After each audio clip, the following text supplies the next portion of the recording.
Bem-vindo ao N1Cast, o melhor podcast de empreendedorismo e saúde e mais assuntos de empreendedorismo aqui no YouTube. Gente, hoje eu tenho a honra, o prazer, a satisfação de receber o João Carrilho. João, eu assisti uma aula dele e fiquei impressionado. Vocês vão entender por que ele está aqui. João, muito obrigado por ter aceitado o convite. Pô, Valentim, obrigado quem está assistindo aí, separando um tempinho para aprender um pouquinho com a gente.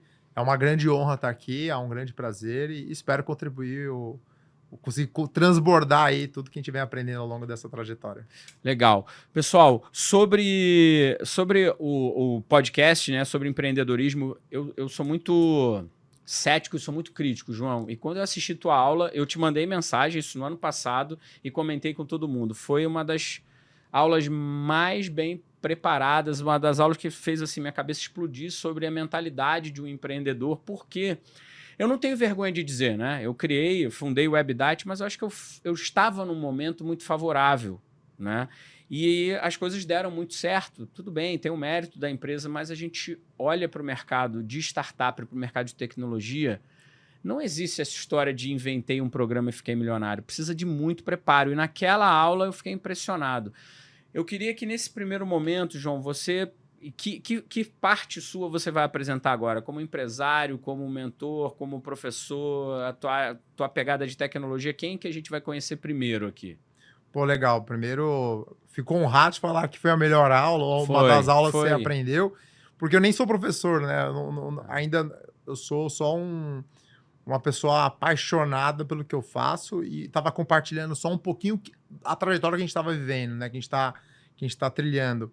Nunca elaborei um material, eu não tenho um slide, eu não tenho... Lá até que eu abri um Excel, né, e a gente fez um... Eu elaborei, eu mostrei para ele, eu vou puxar aqui nas minhas anotações, vai falando. Eu elaborei, eu gravei o áudio da aula dele, transcrevi no ChatGPT e depois, na segunda aula que eu assisti, eu te mostrei, falei aqui, cara, ano passado eu anotei, mas... Então traz isso aí pra gente. É incrível, assim, porque basicamente lá eu abri um Excel, né, que era exatamente o nosso dia a dia de indicadores, de métricas, objetivos, e a gente foi fazendo um bate-papo com toda a turma lá, o pessoal da escola é incrível. E não era uma aula do ponto de vista de metodologia, de construção, acho que eu tô longe para ser um professor, mas acho que o primeiro ponto...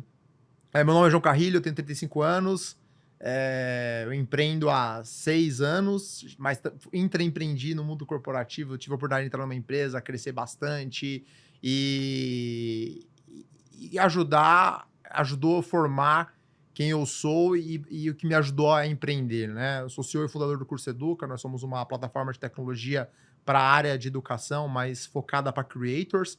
E nesses últimos 2 anos, nesse setor, a gente vem crescendo bastante, batemos 5 milhões de alunos, tem muito volume, muito aprendizado e muitos desafios.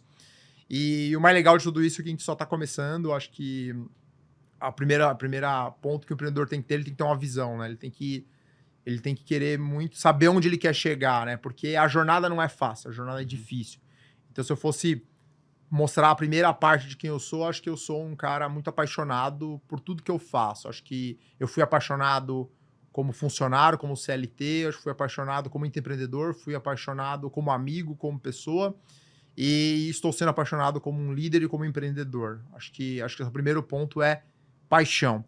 E aí, acho que o segundo ponto que eu gostaria de trazer é, junto com a paixão, foi uma coisa que eu aprendi agora, tem um mês, que a gente acabou de fazer uma captação grande e a gente foi fazer um jantar junto com o pessoal do fundo, que a gente chama de closing dinner, né, que é o jantar de fechamento, né? Então a gente sentou e aí eu fiz a pergunta para ele assim, pô, e qual foi em que momento vocês decidiram investir na gente e embarcar nessa jornada, né? Aí eles trouxeram a paixão e a obsessão. E aí ele falou, a gente viu que vocês são obsessivos pelo que vocês querem construir. E aí eu incrementei agora essa palavra obsessão, e aí quando eu olho toda a minha jornada, eu acho que a gente sempre foi muito obsessivo pelo que a gente quer, junto com a paixão. Então acho que eu começaria nesse ponto. Isso é interessante, João, porque eu tive a oportunidade de participar de algumas rodadas de investimento e ouvir fundos, porque eu não vim da área, né? Eu me formei em nutrição e caí de paraquedas no empreendedorismo. E num evento muito importante, esse evento foi até nos Estados Unidos, perguntaram para uma gestora de um fundo Eu estava na plateia e perguntaram para ela o que faz você escolher uma empresa? E foi isso que você acabou de dizer. E eu fiquei impactado, né? Eu, garoto ali, tinha aqueles meninos brasileiros que fizeram o Brex, que é o Sim. Francisquini, né? Aquele cartão de crédito corporativos, também estavam dando aula lá. E aí eu falei, caramba, paixão, obsessão e a capacidade. Então, o que ela disse, a gestora do fundo? Ela falou, a gente procura pessoas extraordinárias. É isso que a gente busca. Porque as outras coisas a gente resolve. A gente tem capital para resolver os outros problemas. Qualquer questão técnica e tudo mais, e está muito conectado. Dentro dessa tua visão de paixão e de obsessão, qual o papel que você acha que... Como é que você consegue equilibrar isso? O lado humano e o lado que o fundo o lado financeiro. Onde que essas coisas se encontram? Por quê? Só para melhorar a pergunta. Se a gente fala muito de paixão, de vocação, de vontade, a gente vai para um mundo que as pessoas acham que é meio imaginário, meio conto de fadas, né? E do outro lado a gente tem o mercado querendo dinheiro. Onde que isso se encontra? A paixão e o dinheiro se encontram? Pergunta complexa, né? Pergunta boa, assim. Uhum. Bem, eu não sou nenhum especialista nisso. Você vai perceber que eu falo as coisas de uma forma empírica, né? Até quando eu tô com um time, quando eu tô com outras pessoas, eu sempre tô falando empírico e eu tenho muita dificuldade de trazer referências, nomes, e eu não sou um cara muito metodológico no aspecto de trazer frases, nome, pessoas que ajudem a embasar tudo isso, né? O Bezos, o Jobs, essa galera, o Musk também não, né? O Musk não é engenheiro, botou o foguete para pousar de ré. Então acho que tu tá no caminho certo. Não, mas eu acho que é muito... Eu gosto de falar no flow, no feeling, e se eu errar, e a gente acerta, e é isso aí. Mas vem dando certo, né? Eu acho que a gente tá na direção certa. O cara pousou o foguete de ré e não é engenheiro, os né? Os caras então... são... É muito, muito, muito bom. Tem até um ponto sobre isso que... Acho que a capacidade do Elon Musk, ele fez a pergunta certa, né? Então, o que impedia de evoluir muito os projetos aeroespaciais, a exploração, era que o custo. Falou, então por que tem um custo? Porque o foguete não se retorna. Então, e se a gente retornar o foguete? Acho que saber fazer a pergunta certa, quebrar as premissas, os pensamentos fixos, acho que muda muito o jogo. Acho que as maiores inovações estão sabendo fazer as perguntas certas. Mas, voltando aqui na sua pergunta, eu acho que a nossa relação desde sempre com os investidores, com os fundos, a gente fez 3 captações nessa jornada agora no Curso Educa, é uma relação de muita personalidade. Eu acho que a gente tem muita personalidade porque a gente sabe o que a gente quer. A gente levanta dinheiro para executar o que a gente acredita e não levanta dinheiro para depois procurar o que a gente quer executar. Então, eu acho que eu ando muito no mercado de startups, estamos em vários programas, a gente tem muito contato com os dois lados, com os startupeiros, os empreendedores, tanto os que estão começando e os que já tiveram sucesso, que são ídolos, né, que a gente admira, como também os investidores em si, né? A gente teve a oportunidade de lidar muito nesses bastidores, e eu acho que um dos erros é o empreendedor perder a paixão, perder a visão, né? Perder o que ele está construindo, porque a jornada é dura, eu até entendo porque ele perde, porque a jornada é muito dura, ela não é tão fácil como todo mundo acredita, todo mundo pensa que é, né? Então é muito fácil ele só ficar em cima dos números, só querer bater meta, e ele esquecer porque ele tá fazendo aquilo. Então eu acho que quando você sabe de uma forma clara o que você quer, acho que o investidor entende, todo mundo entende, né? Então é que vem da personalidade, vem as características de um empreendedor que sabe o que tá fazendo, né? Então, quando isso se junta, eu acho que o investidor, eu não sou um investidor, mas eu vendo eles nas conversas, eles procuram pessoas que tenham capacidade de executar coisas muito grandes. E eu acho que é impossível você executar uma coisa muito grande se você não tiver uma paixão muito, muito visceral. Porque se você só for pelo dinheiro, a minha meta é ter uma empresa de 50 milhões, 100 milhões, 200 milhões. Se você não tiver isso de uma forma visceral, só por o dinheiro, porque quando você não estiver conseguindo chegar naquilo, ou se você chegar, você perde o propósito, você perde a paixão, isso te desanima. Agora, quando você coloca aonde você quer chegar, o que você quer transformar, o que você quer fazer, o que você quer provar, e o dinheiro é uma consequência disso, eu acho que a paixão e o dinheiro eles se juntam. O dinheiro ele favorece você executar isso. E grandes fundos procuram ideias que vão disruptar o senso comum, que vão mudar, vão melhorar a vida. Claro que eles querem um retorno, eles querem encontrar empresas que imprimam dinheiro. E para empresas imprimirem dinheiro em grande quantidade, elas precisam romper o senso comum, romper processo, romper o que a gente acredita, que a gente consegue, que a gente conhece como tecnologia. Eu acho que é nesse sentido. Eu vou aproveitar a tua fala, que você trouxe a jornada dura, né? Qual é a questão que me pega aqui com jornada dura? Virou moda, né? E a gente está na moda, né? A gente está de camiseta preta, mas a gente tem startup, né? Eu fiz uma, você tem a sua, então a gente pode usar uma camiseta preta. Não é o Facebook, por enquanto, a sua, mas enfim.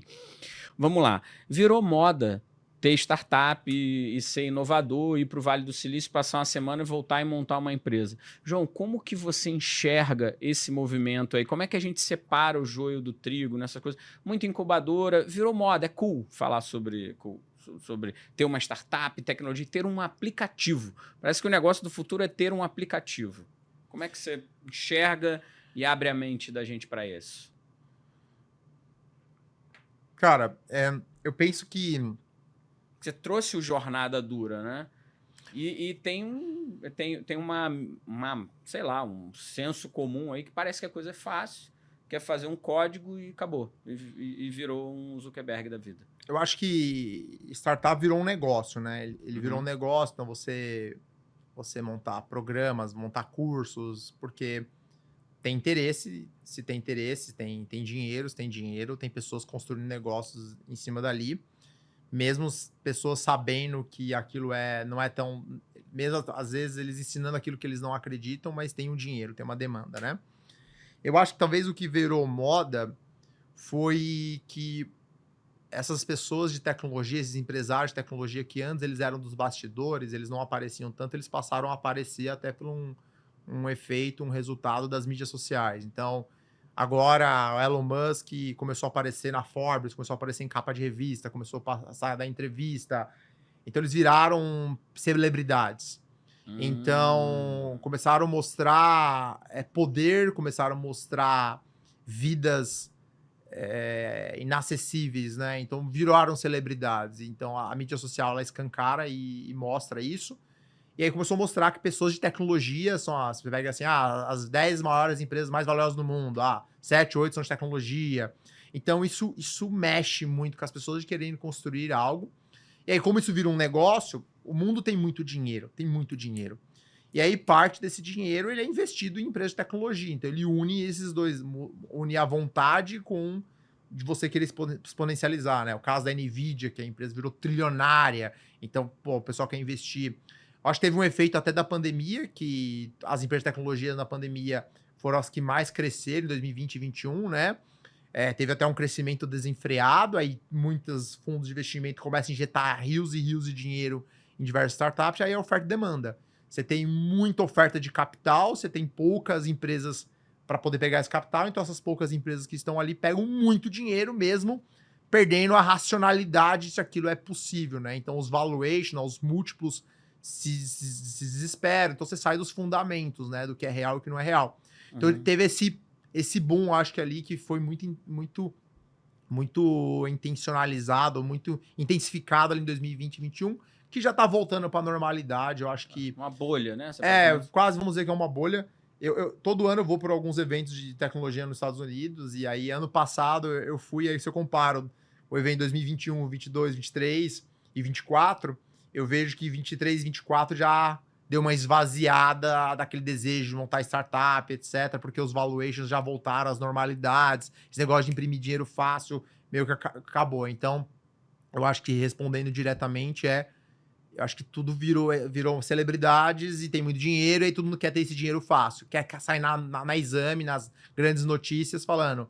aquela foto clássica de braço cruzado e... Com a logo da empresa. A logo da empresa, falando, empresários captam 30 milhões, 40 milhões. Isso, cara, isso chama atenção, né? Isso chama muita atenção. Quem são seus ídolos? Tem... Eu não sou... Eu acho que eu não sou um cara muito de referências, assim. Eu não sou um cara que fica lendo, acompanhando muitas pessoas. Obviamente, a gente acaba seguindo mais ou outro. Tem os clássicos, né? Eu acho que, pô, eu sou um cara que gosta muito do Bill Gates. Muito mais agora ele nas instituições que ele vem trabalhando, os projetos sociais que ele vem trabalhando, que eu gosto muito. Eu gosto de ver como ele olha para o mundo. Eu acho inacreditável. Tem até um documentário dele, 5 episódios na Netflix, que é fantástico. Cara, eu gosto da excentricidade do Elon Musk. Eu acho ele excêntrico. Eu acho que o cara fazer o que ele fez, independente se você gosta ou não. Eu acho que o cara é excêntrico e para você fazer coisas muito grandes, às vezes você tem que ter esse descolamento da realidade para você questionar ela. Pensando como, acho que ídolos de empresários, assim, eu acho que eu não tenho. E de brasileiros, eu gosto muito do Fabrício Blois, o ex-CEO do iFood, agora da Prozos. Gosto muito dele, gosto da jornada dele, admiro. Fabrício que tá fora, né? Tá na Prozos, virou CEO da Prozos. É um cara muito simples, né? Ele baiano, não é de holofote, né?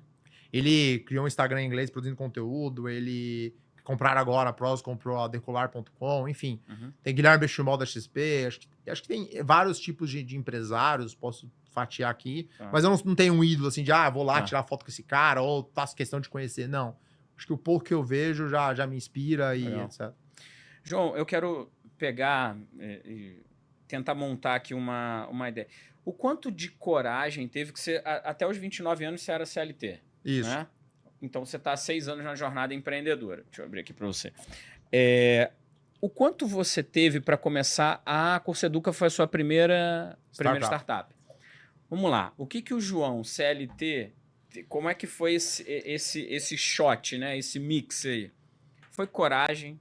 Foi ingenuidade? Foi visão? O que te fez fazer? Porque tem, por exemplo, quando alguém me pergunta, Valentim, como é que você se virou? Como é que você criou o WebDite, tudo, essa empresa que foi vendida por mim?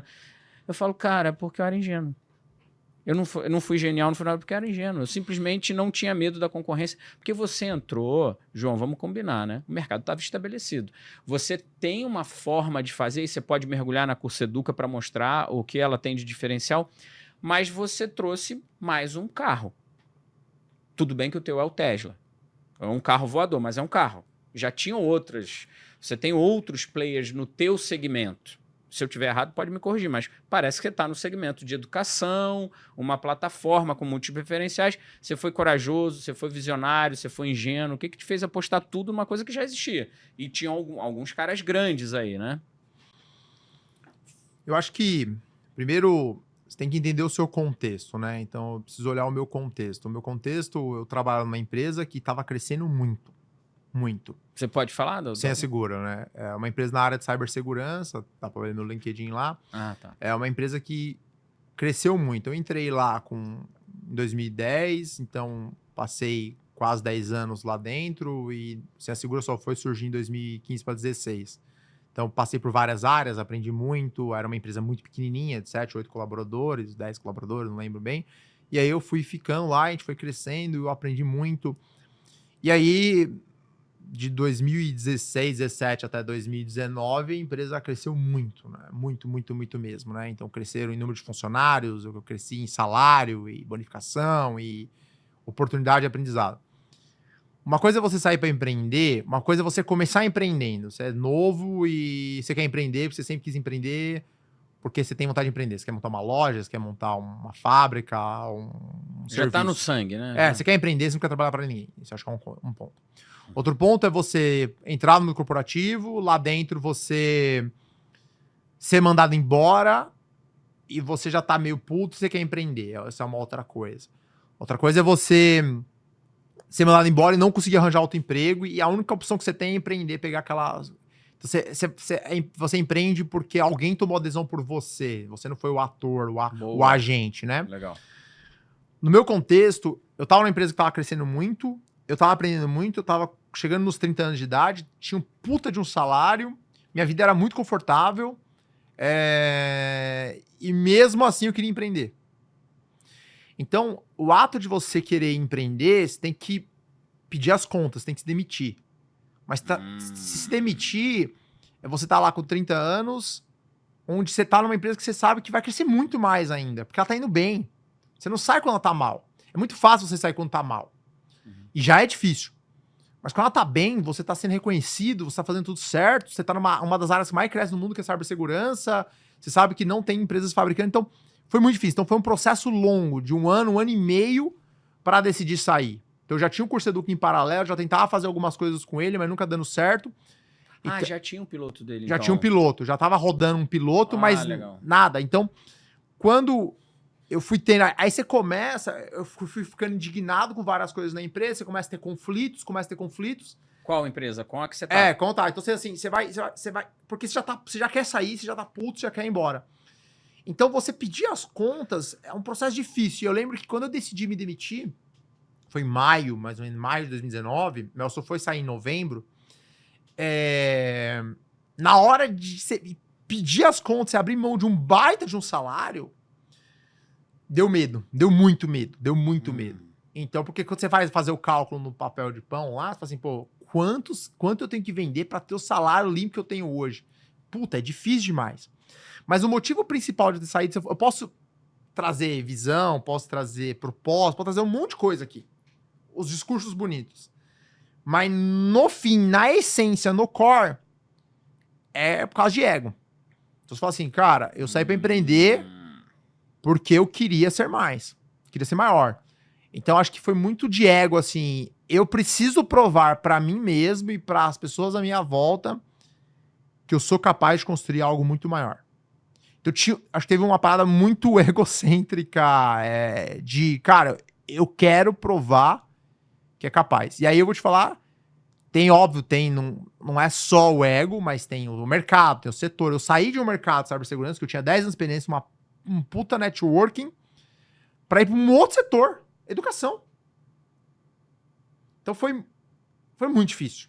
Foi muito difícil. Até que os primeiros 2 anos foram difíceis demais. O que fez escolher educação, João? Aí tinha a questão um pouco do propósito, querer trabalhar com educação. E aí vem de novo do ego, que era... Eu acho que tem 2 coisas que foram importantes. Primeiro, que empreender... Todo mundo falava que empreender era muito difícil e eu queria provar que não era. Que eu era capaz de fazer. Então tinha a questão disso. E 2, então foi muito consciente a decisão. Não foi ingenuidade, no meu caso. E 2, que educação... Todo mundo falava que empreender com educação era impossível no Brasil. Então tinha outro ponto, assim, pô, não, eu vou provar que educação é o caminho, é o único jeito de transformar o mundo, etc e tal.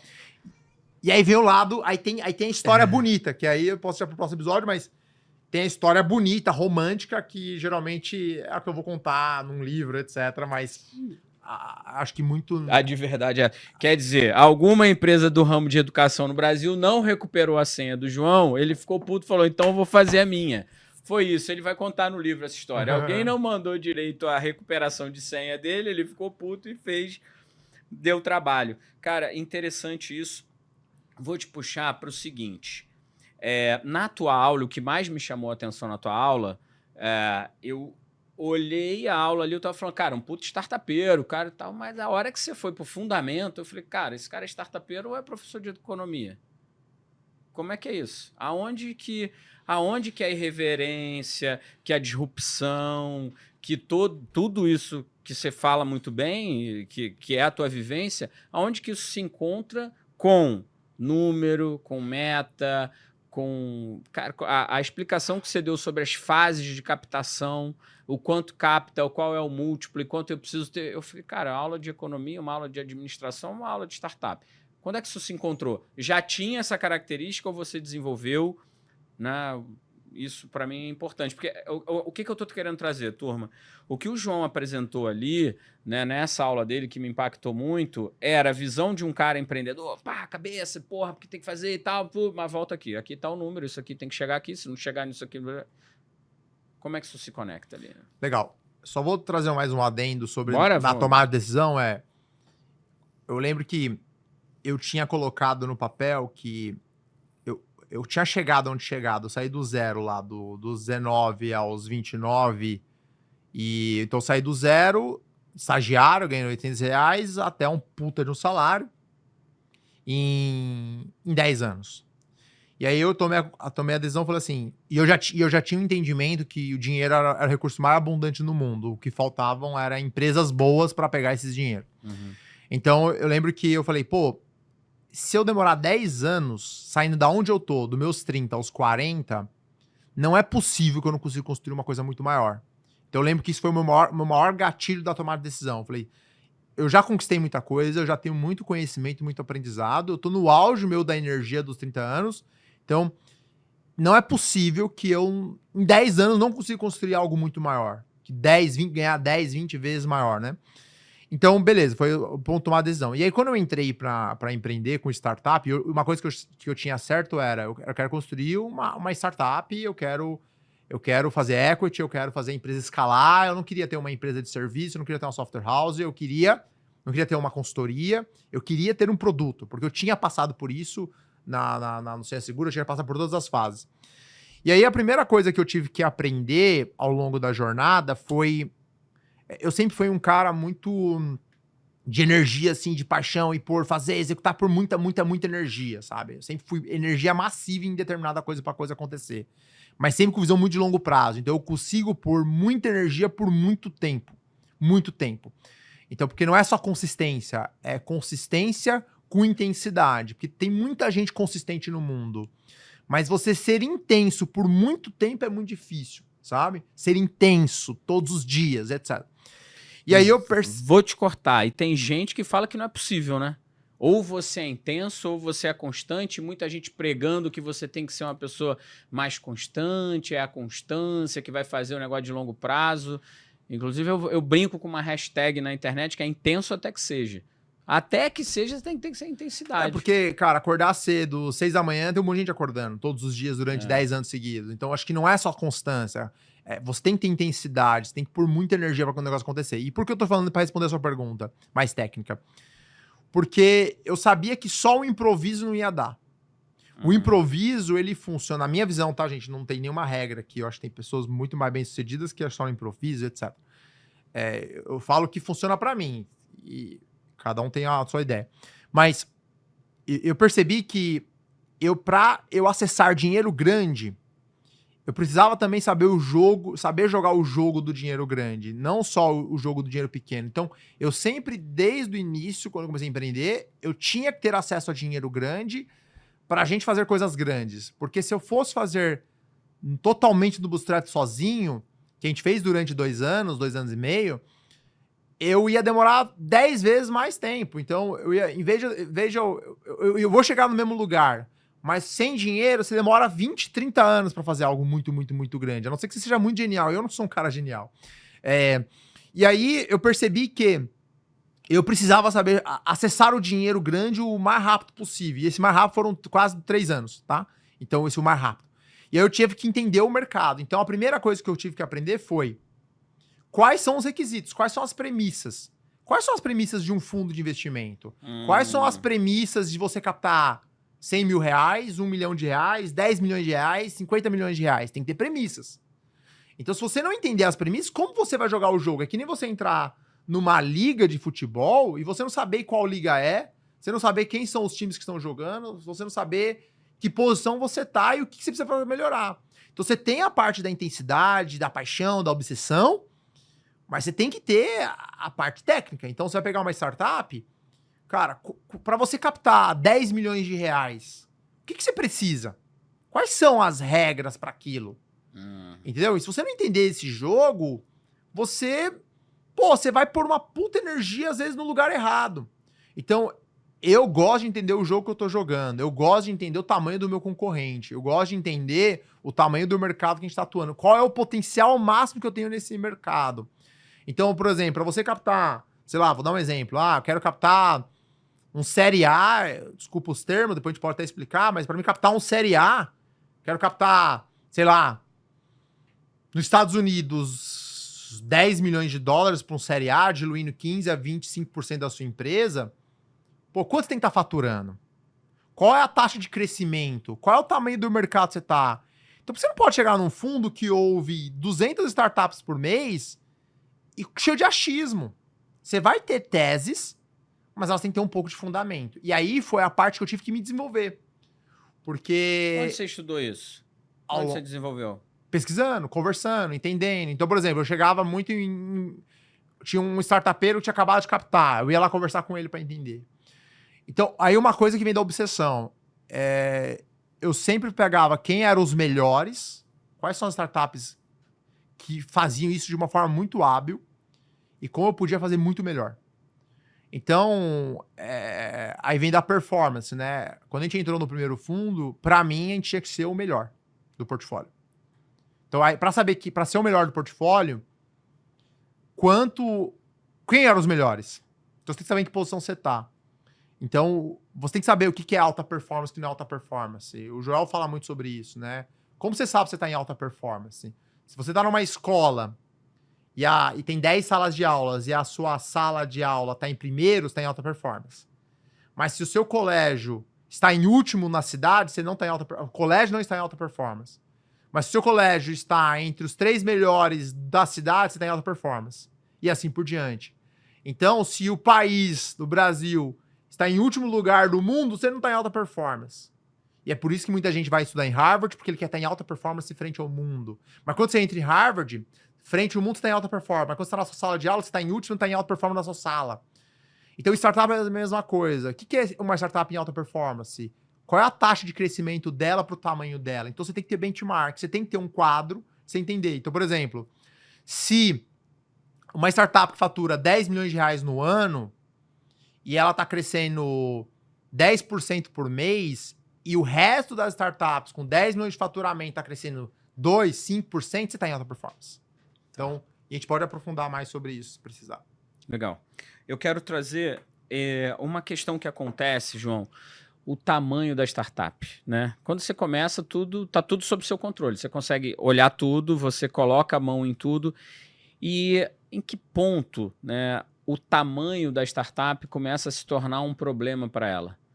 Né? Porque quando você tem uma empresa estabelecida, os teus concorrentes que estavam estabelecidos, o cara, em um determinado momento, se ele fosse inteligente, não tivesse ego, que eu me beneficiei disso, meus concorrentes, quando eu cheguei, me achavam um azarão, até que eu fiquei maior que todos eles. Mas vamos lá.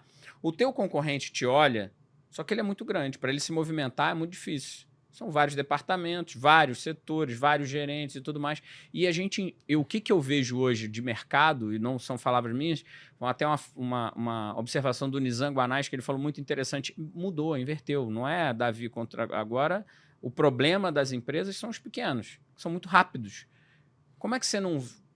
Deixa eu melhorar isso aqui. Como é que você não vira um elefante branco, digamos assim? Isso é uma preocupação, não é? Você vai virar, você está preparado para virar a maior startup de educação do Brasil, você já sabe que isso vai acontecer, que você, para mudar 1 grau na tua estratégia, tu vai levar 6 meses ou não? A tua intensidade, o teu modelo de gestão, em algum ponto, você vai continuar sendo uma startup. Como é que fica isso? Porque a gente olha para algumas empresas e fala, cara, travou, acabou.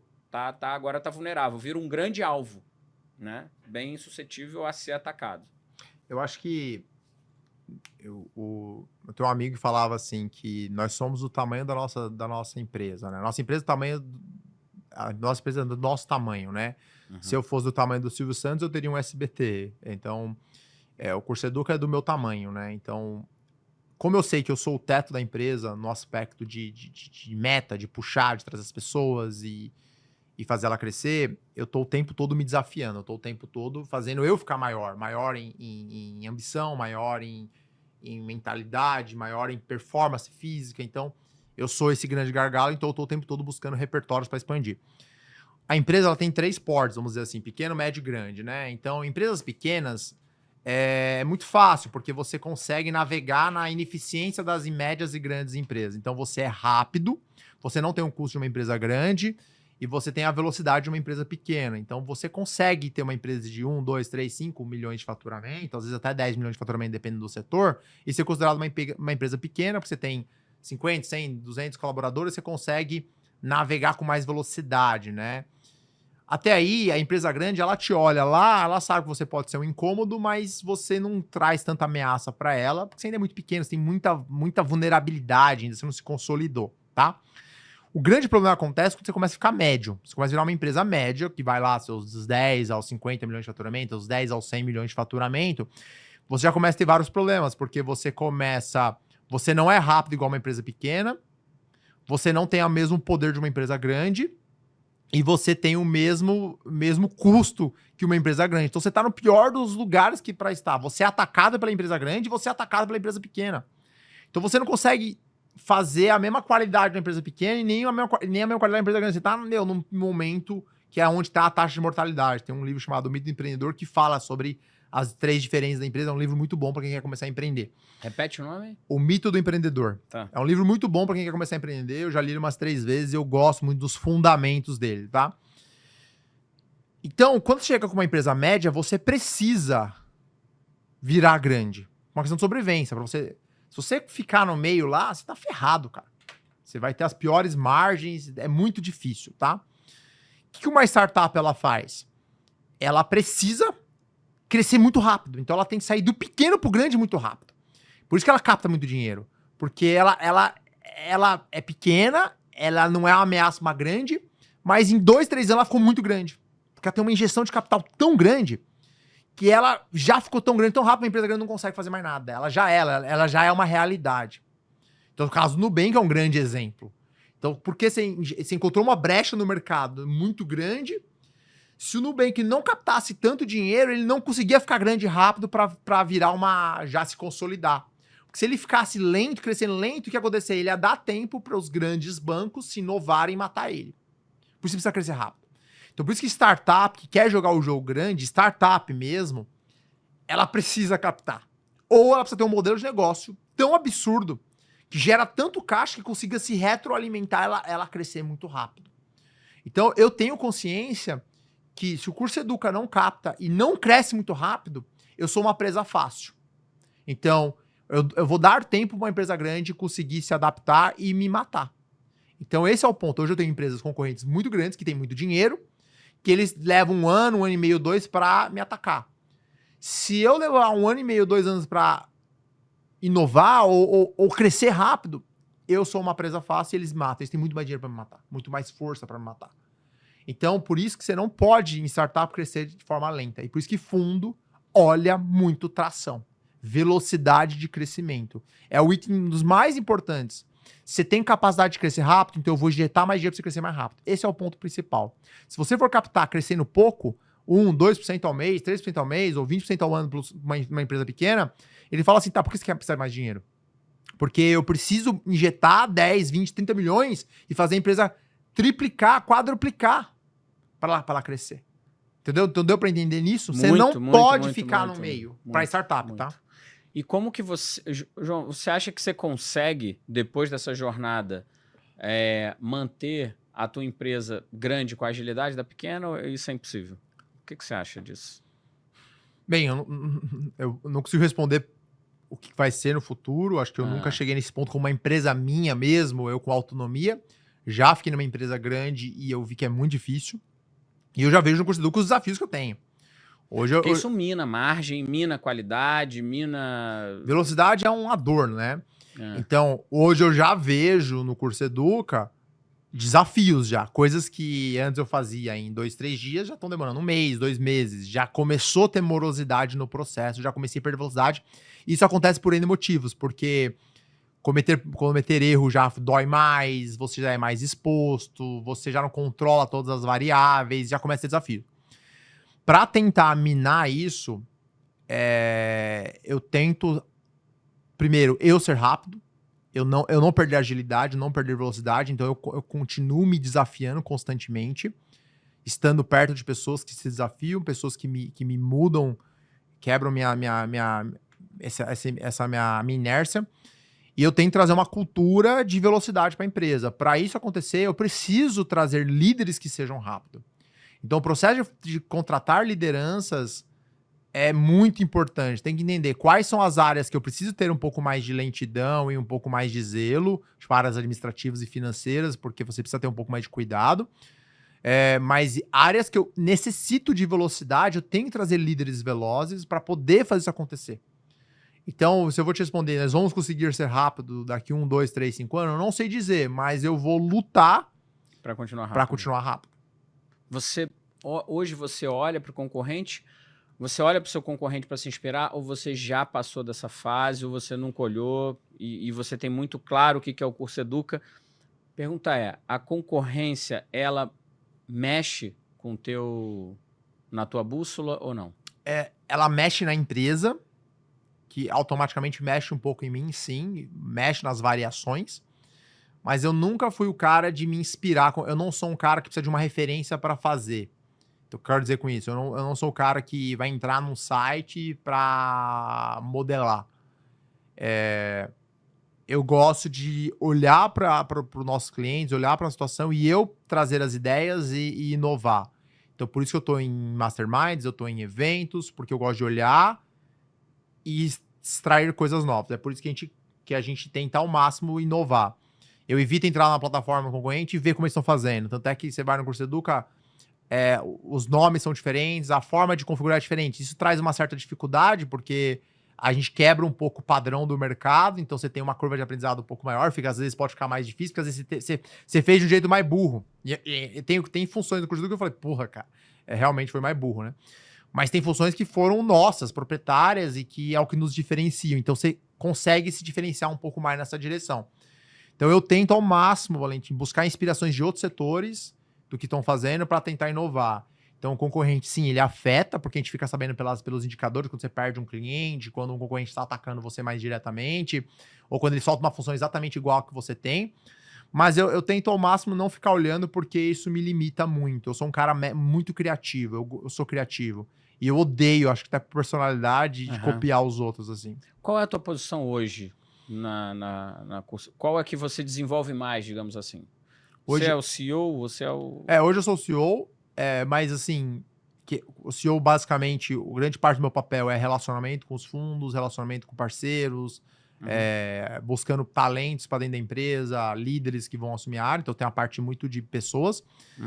E eu sou o cara que tá olhando muito para inovação, mas a grande parte do meu tempo eu tô pensando no produto. Então, se eu fosse dizer assim, eu sou mais um cara de produto. Por mais que eu faça muito relação para trazer dinheiro, eu sou o cara responsável por dinheiro não acabar, então eu tenho que estar o tempo todo financiando a empresa, fazendo ela girar.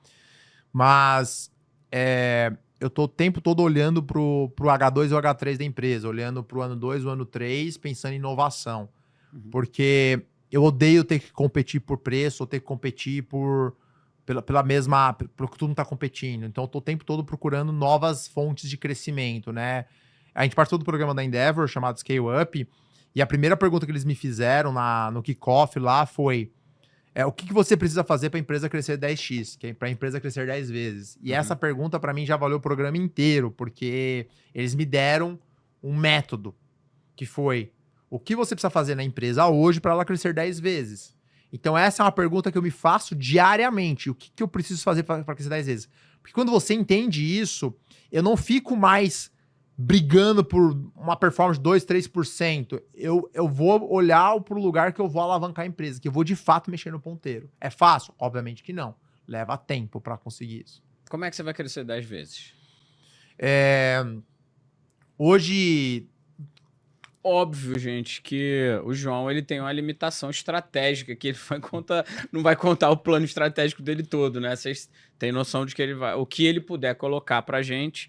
Até porque, por que eu vou pegar o como você vai crescer? E vamos dar um pouco de visibilidade para o Curso Educa, porque uma coisa que eu percebo do mercado, de longe, vou falar como espectador, me corrija, fica à vontade para corrigir. Eu vejo que outras plataformas investem muito numa mídia pesada, muito agressiva, muita propaganda, querendo muito vender o peixe. Eu não vejo o Curso Educa fazendo a mesma coisa. Eu acho que você se garante muito mais no teu produto. Estou falando certo ou não?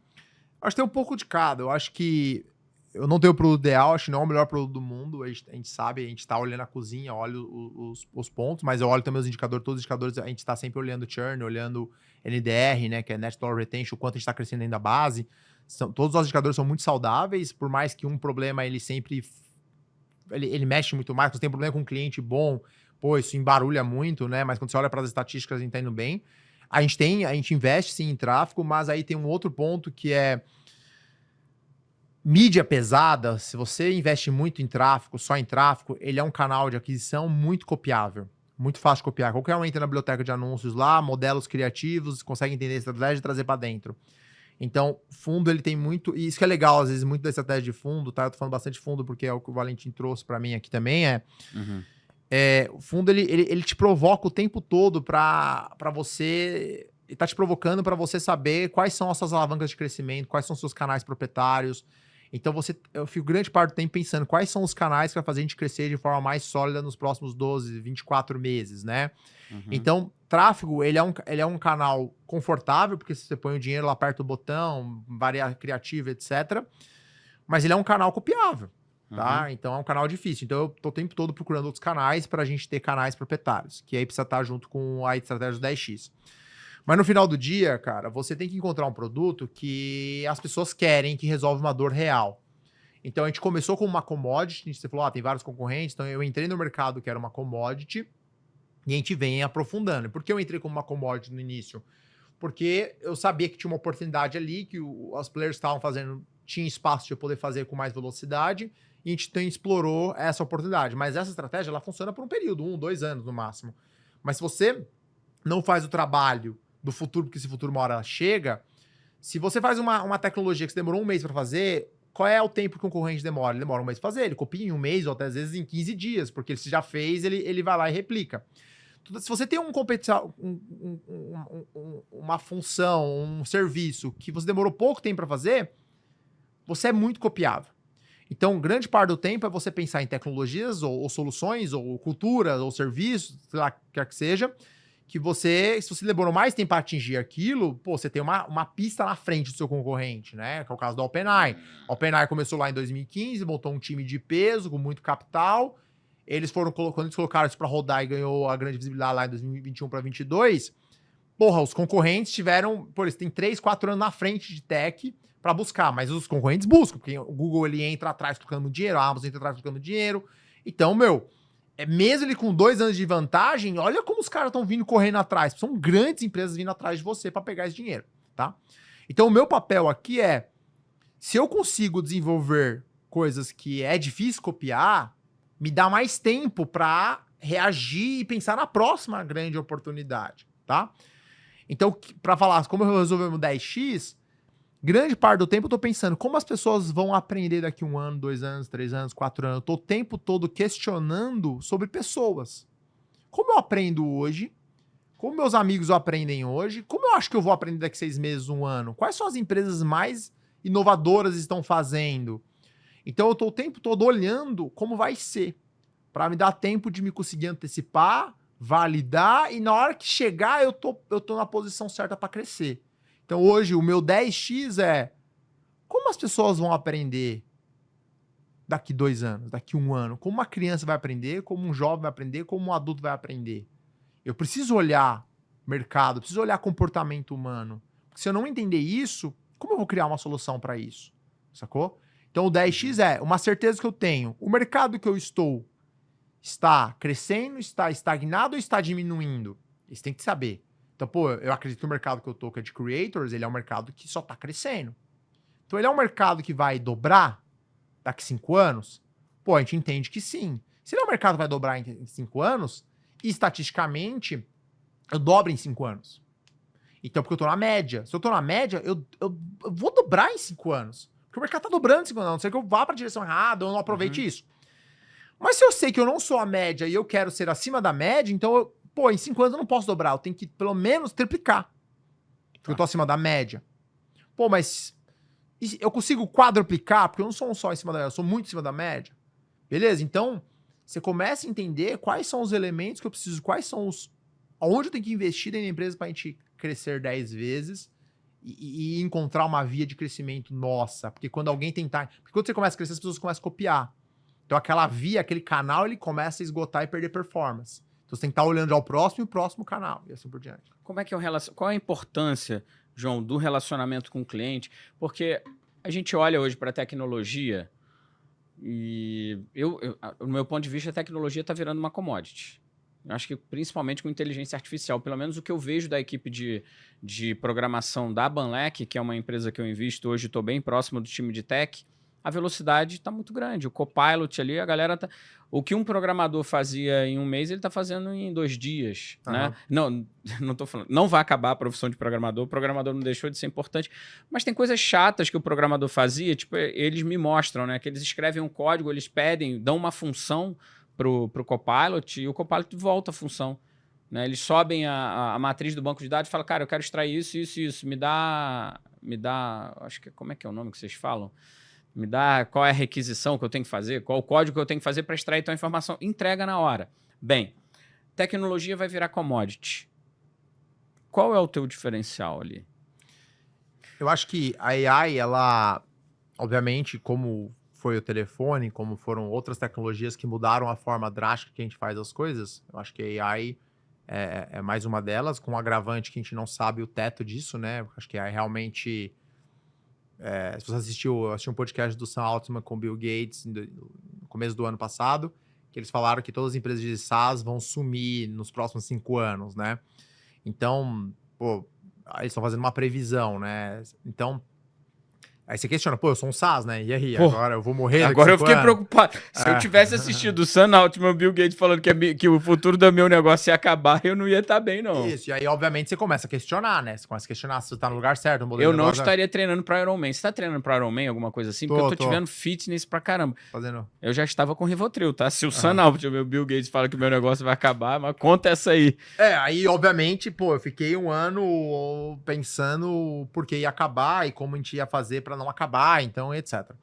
Mas a AI, obviamente, uma grande mudança. Mas tem um lado bom, que ela não é uma mudança só pra mim, é pra todo mundo.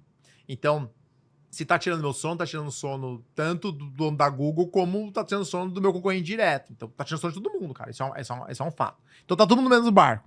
Então, beleza, a gente tá tudo na mesma página, então, a partir dali, a gente tá tudo no mesmo jogo. Então, eu acho que a AI, se eu fosse fazer uma teoria aqui, ela vai subir a base. Então, nós temos uma base e um teto, né? Então, vai ter pessoas que estão abaixo da base, vai ter pessoas que estão na base, vai ter pessoas acima da base e até pessoas que estão próximo do teto. Pode ser essa régua aqui, nível intelectual, nível financeiro, nível de acesso, tecnologia, etc. Não importa a régua. Então, o que a AI vai fazer? Ela vai fazer a base subir. Então, se antes você, para ser programador, você precisava saber um monte de... Você precisava saber 10 coisas, a AI vai fazer um monte de gente poder agora saber essas 10 coisas de uma forma mais fácil, porque ela facilita essa entrada, porque agora o cara com o Copilot da vida, uma IDE que já, ele faz muito mais fácil, ela sobe essa base. Mas existe um negócio legal, é que ela sobe a base, e muitos que estavam no teto, tem muitas pessoas que não querem ficar perto da base. Então essas pessoas vão empurrar o teto para cima. Por um período, por um certo período da humanidade, a base do teto tá próxima, porque as pessoas estão entendendo como tá funcionando essa nova dinâmica do mundo. Mas, cara, vai ter pessoas que não querem estar perto da base e vai empurrar esse teto para cima, que é o que faz a gente ter as rupturas de tecnologia, que é o que faz a gente inovar, faz etc.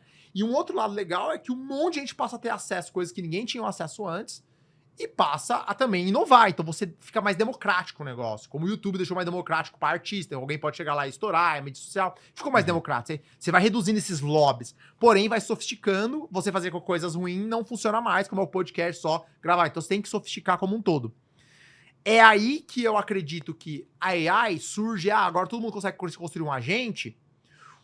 Por um certo momento, isso gera um desconforto, um problema para as empresas. Mas as empresas precisam inovar, então elas empurram isso para cima e elas vão usar a AI de um jeito mais sofisticado que uma pessoa em casa já não consegue mais fazer. Então vou dar um exemplo. A gente entrou no programa de startups com AI do Google, entramos agora na NVIDIA, o Inception, e entramos da Amazon. Eu tô lá dentro discutindo AI com as startups mais inovadoras, pelo menos da América Latina. Já sofisticou. Um programador em casa, só entrar no ChatGPT e criar prompt, já não tá no mesmo nível de sofisticação. Porque hoje eu já tenho o P&D dentro do curso Educa, que eu tô gastando $500 mil para montar as máquinas, pra você subir uma máquina com GPU lá a 100, que custa $3 mil para ela ficar de pé. Eu tô fazendo testes e P&Ds que já são caros. Então percebe como já ficou mais caro, já ficou mais difícil? Porque eu não vou entregar só um prompt mais. Não funciona mais só entregar um prompt, eu entregar um tutor simples. Então, a sofisticação, ela aumenta para tudo. Então, para fazer isso acontecer, a arquitetura fica mais cara. Então, o programador que faz o básico, ele já não vai ter mais espaço. Ele vai ter que fazer a mais, ele vai ter que entender agora mais de arquitetura, ele vai ter que começar a entender mais de infraestrutura, ele vai ter que entender um pouco mais. Então, ao meu ver, tudo sofistica na mesma proporção. E melhora para o cliente final. Você acha... Te desafiar numa reflexão que eu tenho às vezes... não tá baseado em vozes da minha cabeça, tá? Uhum. Que a inteligência artificial, em algum momento, ela vai fazer a experiência, a jornada do cliente, a experiência do consumo se voltar lá para o início. Você chega numa loja, clica no totem, aí vem uma máquina, uma coisa entrega, mas parece que, para mim, parece que o contato humano ele vai ser extremamente mais valorizado. Ontem, por exemplo, o cara da Porto Seguro me ligou para me entregar um cartão de crédito, porque eu compro quando eu viajo. Quando eu faço viagens, eu compro meu seguro internacional Porto Seguro e meu seguro saúde é Porto Seguro. E um cara para vender cartão de crédito no telefone. Gente boa. Um papo. Eu falei, cara, mas eu quero conferir algumas coisas antes e tal. Ele falou, tudo bem, no seu tempo, senhor. Então, tá aqui, eu vou lhe mandar o portfólio, o senhor avalia e depois... Aí eu falei, não, eu já aceitei, me dá, eu vou querer o cartão de crédito. Por conta do cuidado que ele teve comigo. Eu sei que eu tô indo de um extremo para outro, eu tô pegando uma ligação, uma coisa muito... Quer dizer, a habilidade humana, você não acha que ela vai voltar a ser cada vez mais importante de novo, com tudo, um monte de botão, um monte de coisa, em algum momento a gente vai ter que falar com outro humano. Vai ter que ter uma relação. Eu vou ter que... Em algum momento eu vou ligar pro Curso Educa, alguém vai falar comigo. Né? Viajei muito, puxei o papo para muito... Você ouve isso lá fora, né, da interação. Porque, por exemplo, a Amazon está trabalhando com os hologramas, né? Aquelas máquinas que já tem aquele boneco gigante lá que responde, que interage e tal. Você não acha que o fator humano, que o cuidado, que o mimo, que a experiência vai voltar para o jogo? Eu acho que a gente está no mercado de creators, né? Na mesma velocidade que AI cresce, os influenciadores crescem na mesma proporção, né? Porque é uma relação humana. Você concorda comigo que... Por que a gente está gravando um podcast? Porque eu tô falando coisas aqui que o cara pode entrar no chat GPT e fazer as perguntas. Como funciona uma captação, como funciona uma experiência empreendedora. Ele vai te trazer 1 milhão de exemplos, de formatos, jeitos, etc, certo? Mas por que a pessoa para ouvir um podcast, ou assistir um Stories, ou ver um Reels? Porque ele quer ver uma outra pessoa ali falando com ele, que se aproxime da realidade dele. Então, é por isso que eu acredito tanto no mercado de creators, e eu acho que é um dos setores mais incríveis que surgiram, porque ele é quase uma antítese à outra AI. Então, por um momento, as pessoas vão produzir conteúdos em massas com AI, que antes os conteúdos poderiam ter conteúdos ruins, aí quem estava mais sofisticado tinha um conteúdo melhor, aí vem a AI e ele consegue produzir um conteúdo melhor. Aí aquele cara que está produzindo conteúdo mais sofisticado, ele é obrigado a ir no contrassenso, ele precisa ir no contra a multidão, ele precisa se destacar novamente, porque já que todo mundo subiu a base, né, eu falei, todo mundo subiu e começou a produzir um conteúdo e tal, isso ficou normal, virou padrão, e novamente quem se destacar ali vai. Aí... Acho que a primeira vez que eu vou trazer é o Daniel Goleman com inteligências emocionais, que é as inteligências que nos fazem humano, é o que vai se destacar ainda mais frente à multidão. Então, eu quero assistir, por exemplo, todos os dias eu assisto um vídeo de 20 minutos de um youtuber que fala sobre geopolítica. Todos os dias, religiosamente. Quem é? É o Marcili. Então, ele fala sobre geopolítica no modo geral. Então, ele todo dia grava um vídeo sobre geopolítica. Eu amo geopolítica, adoro, gosto muito, assim. E por que eu vejo ele, em vez de entrar numa AI, um agente vai me entregar? Porque eu gosto dele, cara. Eu gosto da forma como ele expõe os fatos, eu gosto como ele dá opinião, eu gosto do jeito dele de ele trazer a notícia. Percebe? Porque eu gosto da visão única e singular dele, que é o que faz um jornalista, você seguir um colunista, etc. Então, o que vai acontecer, ao meu ver? Nós vamos democratizar uma série de informação, que é um chat. Ele democratiza muito, barateia muita tecnologia e muito serviço para deixar mais acessível para todo mundo. Isso é fantástico. Então a gente começa a tirar essas diferenças, né?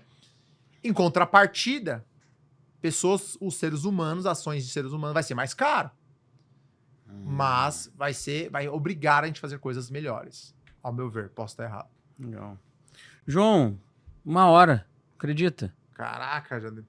1 hora, né? Parece que começou agora, né? É tipo, então acabamos a introdução, vamos agora falar sobre o negócio. João, vou te agradecer e pedir para você ir conduzindo a gente, né? E conduzindo a gente para encerrar esse episódio, agradecer muito. E eu já te convidar para um próximo, que eu acho que tem muito assunto. Eu não cheguei na metade da pauta. Agora que eu vi aqui do que eu tinha escrito para te perguntar, não cheguei na metade. João, 2 coisas para terminar. O que você está fazendo agora? Quais são os teus recados? Assim, falar do Curso Educa, chamar o pessoal para conhecer. E depois eu vou te pedir, olhando para aquela câmera, para essa câmera aqui que é tua, mandar uma mensagem, tá? Essa mensagem não é para família, para não ter briga em família. Não, mandou para minha sogra, não mandou para mim, a esposa, para não ter briga, é uma mensagem geral. Então, um recado teu hoje, o que o João está fazendo, como é que está a Curso Educa, como é que está posicionando, quais são os recados agora e depois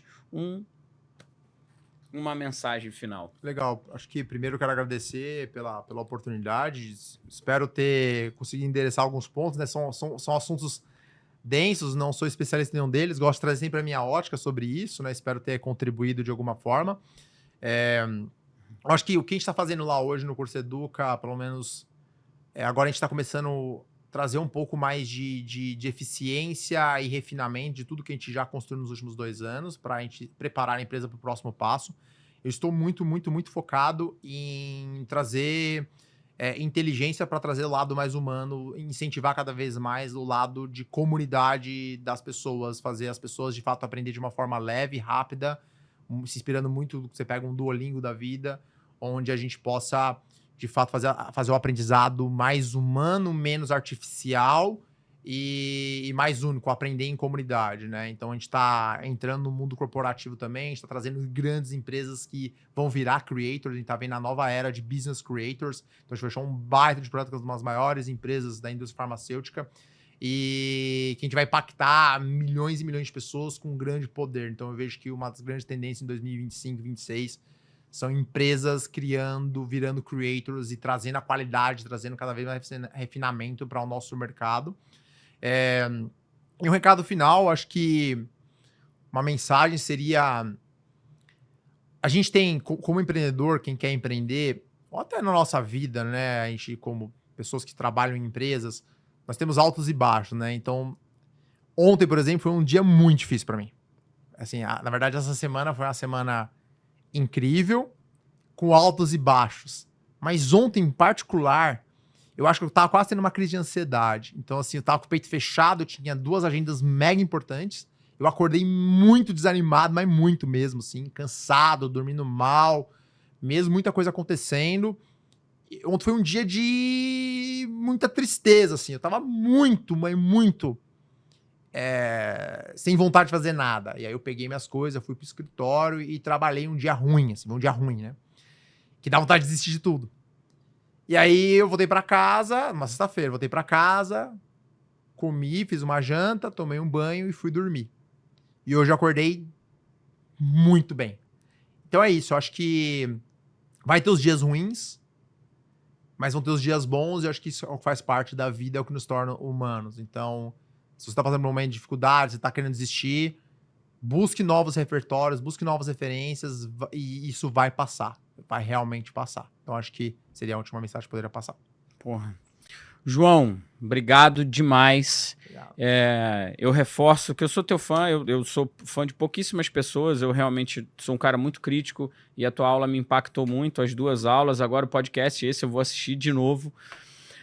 Pessoal, obrigado demais você que esteve com a gente aqui no N1Cast, 9ª temporada. Eu já vou desligar a câmera, convidar o João de novo. O João é um cara, como eu falei, um cara que tem muito repertório, tem muita personalidade no que ele fala, faz o que ele fala, e isso é importante pra gente. E eu gosto de trazer essas pessoas que realmente trazem uma visão diferente, uma visão realmente transformadora. Não é um cara que fica aqui sentado preocupado com o corte que ele vai ter no podcast, né? Não é aquele podcast do corte, é realmente conteúdo profundo e de valor. Obrigado demais, N1Cast, 9ª temporada, e a gente se encontra no próximo capítulo, no próximo vídeo, no próximo podcast. Me enrolei aqui no final. Obrigado.